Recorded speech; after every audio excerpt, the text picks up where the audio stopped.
Christmas উপলক্ষে fridge এবং Mary তাদের উপহারগুলি প্যাক করার জন্য অপেক্ষা করছিলেন। হঠাৎ দরজায় কড়া নাড়ল, হাতে একগুচ্ছ উপহার ছিল তাদের চাচা। বাচ্চারা তাকে দেখে খুব খুশি হয়েছিল। তারপরে তারা উপহারগুলি আনপ্যাক করতে শুরু করে। মেরি অভিনব পুতুল, খেলনা, খাবার এবং একটি সুন্দর সিল্কের পোশাক পেয়েছিলেন। ফ্রেড যা চেয়েছিল তা পেয়েছিল, একটি দুর্দান্ত ঘোড়া এবং একটি মাউস কিং। মেরি খেয়াল করলেন গাছের নিচে একজন সৈনিক রয়েছেন। এটি ছিল নটক্র্যাকার, খুব সুন্দরভাবে বাদাম সংকুচিত করার জন্য ডিজাইন করা হয়েছিল। মেয়েটি সত্যিই এটি পছন্দ করেছে, তবে ফ্রিজ বলেছিলেন এটি তার উপহার এবং এটি তার বোনের কাছ থেকে নেওয়ার চেষ্টা করেছিলেন। বাচ্চারা এতক্ষণ নিউট্র্যাকারকে প্রসারিত করেছিল যে তারা তার হাতটি ছিঁড়ে ফেলেছে। ভাঙা খেলনা ছেলেটির জন্য অপ্রয়োজনীয় হয়ে উঠল। মেরি খুব বিরক্ত হয়ে কান্নায় ফেটে গেল। তবে আমার চাচা সৈনিককে মেরামত করতে পেরেছিলেন। মেয়েটি খুশি হয়ে তাকে আলতো করে জড়িয়ে ধরল। দিনটি খুব ব্যস্ত ছিল, তাই তিনি শীঘ্রই ক্লান্ত হয়ে পড়লেন এবং ঠিক গাছের নিচে ঘুমিয়ে পড়লেন। ঘুমের সময় মেরি অদ্ভুত শব্দ শুনতে পেলেন। তারা মাউস ফাস্টমথ ছিল। মেয়েটি চোখ খুলল। বাড়ির জিনিসগুলি তাদের চেয়ে অনেক বড় মনে হয়েছিল এবং যে গাছের নিচে সে ঘুমিয়েছিল সে গাছটি একেবারে বিশাল আকার ধারণ করেছিল।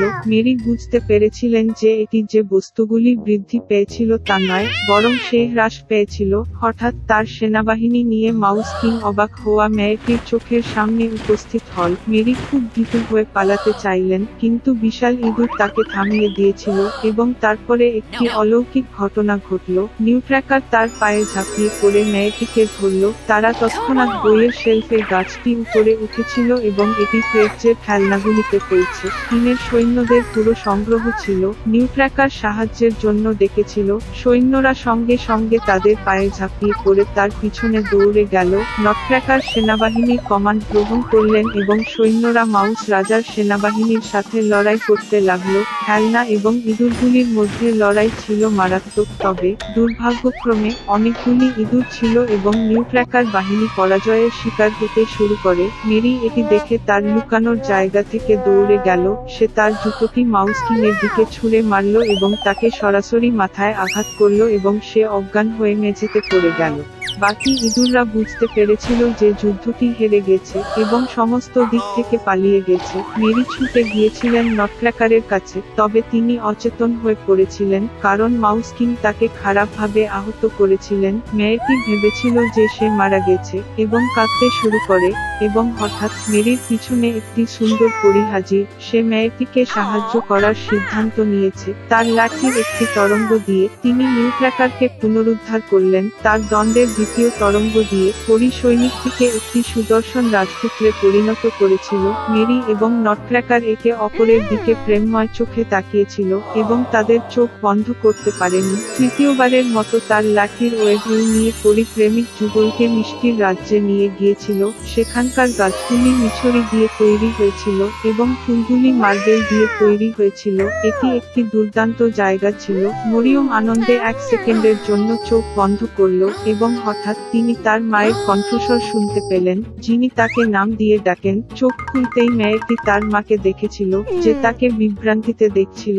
মেরিও বুঝতে পারছিল না কি হচ্ছে। মেয়েটি তার দুর্দান্ত যাত্রার কথা জানিয়েছিল, তবে তার মা কেবল মিষ্টি হাসলেন। তারপরে মেরি তার বাহুতে পিউটার নিউট্র্যাকারকে দেখতে পেলেন এবং তারপরে তিনি বুঝতে পেরেছিলেন যে তিনি সারা রাত ধরে গাছের নিচে শুয়েছিলেন এবং তার যা কিছু ঘটেছিল তা কেবল একটি প্রাণবন্ত স্বপ্ন।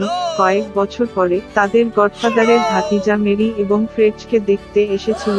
ঘরে এন্টার ঢুকতেই মেয়েটি প্রায় অবাক হয়ে মেঝেতে পড়ে গেল। ছেলেটি দুটি ফোঁটা জলের মতো নটক্র্যাকারের মতো লাগছিল। তিনি প্রথম দর্শনেও মেরিকে পছন্দ করেছিলেন। কিছু সময়ের পরে তারা বিবাহবন্ধনে আবদ্ধ হয় এবং মিষ্টির জাদু রাজ্যের চেয়ে খারাপ আর বাঁচেনি। লেমুয়েল গুলিভার জন্মগ্রহণ করেছিলেন এক দরিদ্র ইংরেজ ভূমির মালিকের পরিবারে। ছেলেটি ছিল 5 ছেলের মধ্যে তৃতীয়। 14 বছর বয়সে তিনি লন্ডনের এক বিখ্যাত ডাক্তারের কাছে শিক্ষানবিশ হয়েছিলেন এবং তারপরে একটি জাহাজের সার্জন হিসাবে চাকরি পান। 6 বছর ধরে গুলিভার বিভিন্ন দেশে ভ্রমণ করেছেন, স্থানীয়দের রীতিনীতি এবং রীতিনীতি পর্যবেক্ষণ করেছেন এবং এমনকি তাদের ভাষাও অধ্যয়ন করেছেন। এবং তাই গুলিভার অ্যান্টেলোপ জাহাজের আরেকটি যাত্রা শুরু করে, তবে জাহাজটি ভয়াবহ ঝড়ের কবলে পড়ে করে অর্ধেক পেরিয়ে যাওয়ারও সময় পেল না। ঝড়টি পাথরের বিপরীতে জাহাজটিকে আঘাত করেছিল এবং নাবিকরা ভয়াবহতায় ওভারবোর্ডে ঝাঁপিয়ে পড়েছিল এবং কেবল গুলিভার নৌকায় উঠতে পেরেছিলেন। তিনি কয়েক ঘন্টার জন্য ওয়েবসওয়ে বহন করতেন এবং শীঘ্রই একটি অলৌকিক কাজ করে নৌকোটি ধীরে ধীরে ধুয়ে গেল। তবে গুলিভার ঝড়ের ফলে এতটাই ক্লান্ত হয়ে পড়েছিলেন যে মাটিতে পা দেবার সাথে সাথেই তিনি তৎক্ষণাৎ পাশের লনটিতে ঘুমিয়ে পড়লেন। প্রথম সূর্যের রশ্মি গুলিভারকে জাগিয়ে তোলে। তিনি উঠার চেষ্টা করেছিলেন কিন্তু বুঝতে পেরেছিলেন যে তিনি নড়াচড়া করতে পারবেন না। তার বাহু, পা এবং এমনকি চুল ছোট ছোট দড়ির জাল দিয়ে মাটিতে বাঁধা ছিল। হঠাৎ কোনো জিনিস গুলিভারের বুকে সুরসুর করে। সে মাথা উঁচু করে দেখল একটি ছোট্ট মানুষকে আঙুলের আকার। এটি ছিল লিলিপুটিয়ানদের রাজা। তিনি আদেশ দিয়েছিলেন এবং তারপরে সূর্যের মতো হাজার হাজার ছোট ছোট তীর গুলিভারের শরীরে ছুরিকাঘাত করতে শুরু করে। বন্দী তাৎক্ষণিকভাবে বুঝতে পারল যে জমা দেওয়ার চেয়ে ভালো। তিনি লক্ষণ দিয়ে দেখিয়েছিলেন যে তিনি ক্ষুধার্ত ও তৃষ্ণার্ত ছিলেন। তারপরে রাজার আদেশে তার কাছে খাবার আনা হয়েছিল। শতাধিক আদিবাসী সিঁড়ি বেয়ে গুলিভারের মুখে উঠে তার গায়ে ফল, রুটি এবং মাংসের ঝুড়ি এলে দিয়েছিলেন। গুলিভার যখন সমস্ত কিছু খেয়েছিল তখন তাকে বিশেষভাবে তৈরি প্ল্যাটফর্মে রাজধানীতে নিয়ে যাওয়া হয়েছিল। বন্দীকে একটি বিশাল মন্দিরে স্থাপন করা হয়েছিল। তার বাম পাতে অনেক ক্ষুদ্র ক্ষুদ্র শিকল দিয়ে বেঁধে রাখা হয়েছিল।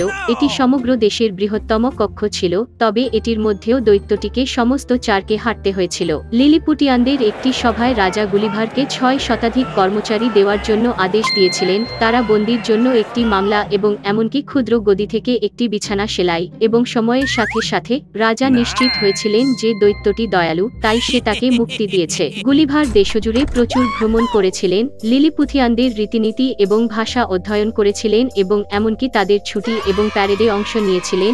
একবার রাজার সাথে কথা বলার সময় গুলিভার জানতে পারলেন যে লিলিপুটিয়া পার্শ্ববর্তী দ্বীপে অবস্থিত ব্লিফাস্কু সাম্রাজ্যের সাথে যুদ্ধে লিপ্ত ছিল। এই বিতর্কের কারণ ছিল লিলিপুটিয়ানরা কিভাবে ডিমগুলি সঠিকভাবে ভেঙে দিতে পারে সে সম্পর্কে ব্লিফুস্কানদের সাথে একমত হতে পারেননি। লিলিপুটিয়ানরা এগুলিকে তীক্ষ্ণ প্রান্ত থেকে এবং ব্লিফুস্কানদের ভোতা থেকে বিভক্ত করে এবং এখন গুজব লিলিপুতের রাজার কাছে পৌঁছেছিল যে শত্রু একটি বহর প্রস্তুত করেছে এবং আক্রমণ করতে চলেছে। তখন সম্রাট গুলিভারের কাছে সাহায্য চেয়েছিলেন এবং তিনি স্বেচ্ছায় রাজি হয়েছিলেন এবং তাই রাতের আড়ালে গুলিভার দীর্ঘ দড়ি নিয়ে শত্রু জাহাজে সাঁতার কাটল। তিনি প্রতিটি জাহাজের সাথে একটি দড়ি বেঁধে এনে টেনে নিয়েছিলেন লিলিপুট উপকূলে। রক্ষীবাহিনী, যারা জাহাজে একমাত্র ছিল, তারা সাগরে ঝাঁপিয়ে পড়ে দৈত্য থেকে দূরে সাঁতার কাটতে শুরু করে। তাই গুলিভার প্রতিপক্ষদের পুরোপুরি নিরস্ত্র করে এবং এর জন্য রাজ্যে সর্বাধিক সম্মানজনক উপাধি পেয়েছে। এই জন্য দরবাররা গুলিভারকে অপছন্দ করত। তারা তার বিরুদ্ধে ষড়যন্ত্র বুনতে শুরু করেছিল এবং শীঘ্রই রাজা নিজেই দৈত্যকে উচ্চ বিশ্বাসঘাতকতার জন্য অভিযুক্ত করেছিলেন। গুজব ছড়িয়ে পড়েছিল পুরো রাজ্যে এবং গুলিভার জানতে পেরেছিল যে প্রাইভেট কাউন্সিলে তাকে মৃত্যুদণ্ড দেওয়ার সিদ্ধান্ত নেওয়া হয়েছিল। অতএব সেদিনই রাতেই গুলিভার উপকূলে যাত্রা করল, যেখানে তিনি তার ভাঙা নৌকো রেখে গেলেন। তাড়াহুড়ো করে নৌকাটি মেরামত করে বিশাল লোকটি তাড়াহুড়ো করে লিলিপুটিয়ানদের দেশ ছেড়ে চলে গেল এবং তার সাথে 6টি ছোট জীবন্ত গাভী, 2টি ষাঁড় এবং একই রকম ভেড়া নিয়ে গেল। দীর্ঘকাল ধরে গুলিভার সমুদ্রের ওপারে যাত্রা করলেন যতক্ষণ না তিনি একটি ইংরেজ জাহাজ লক্ষ্য করলেন। তার উপর তিনি নিরাপদে বাড়ি ফিরে আসেন। তবে যেমন দেখা গেল, এটি ছিল গুলিভারের সাহসিক কাজ মাত্র।